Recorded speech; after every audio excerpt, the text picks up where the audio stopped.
Hey, this is Daoud Miracle from dmiracle.com, and I'm going to just give a really brief overview of how to easily use Google Fonts to find fonts for your website. So, there's lots of ways you can get to the Google Fonts website. Um, what I always tell my clients to do is just start by searching for Google Fonts in Google. The first option will come up, you just simply click on it. And now when we get to this screen, you're going to see there's lots of fonts. I mean, as of this recording today, and this changes all the time, there's 625 different fonts to choose from.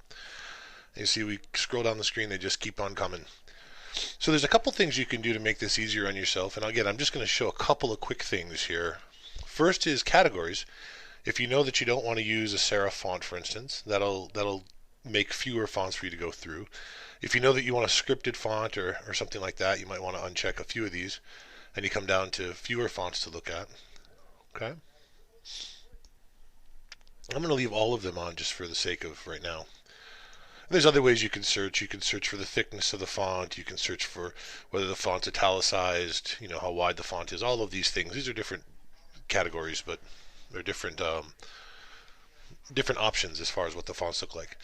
What I want to show briefly is how you can decide whether the font's right for your needs, and then how to start comparing fonts. And that's going to be the end of this video. So the first thing I tell my clients to do is go here in this preview text. Make sure first that you're in sentence. This preview text turn into the text that you want to see.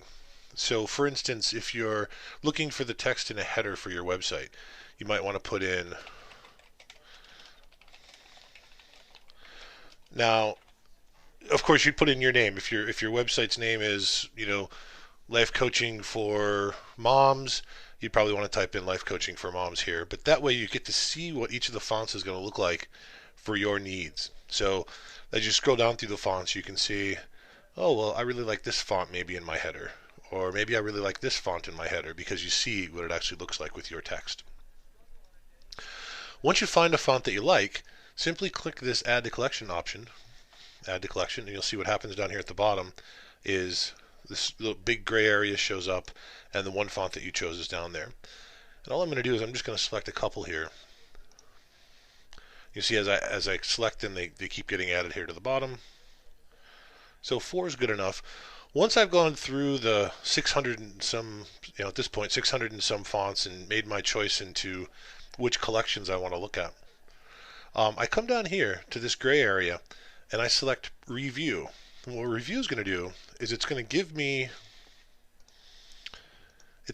my fonts so that I can compare them. So I'm looking here, and in this case I have 4. You could have 24. It doesn't really matter. As you saw when I first came in here, if you're seeing paragraph text, just come up here and change this to headline, and it'll make it the headline text. Again, you can scroll down, see what different font sizes look like. Same thing with all of these.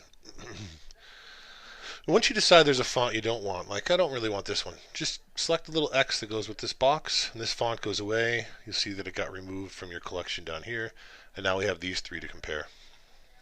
Once you know the font that you want to use, really in this case, there's things you can do with if you're a coder and stuff, but the biggest thing is just take the font name, which is up here. This is Average Sans, this is Nato Sans.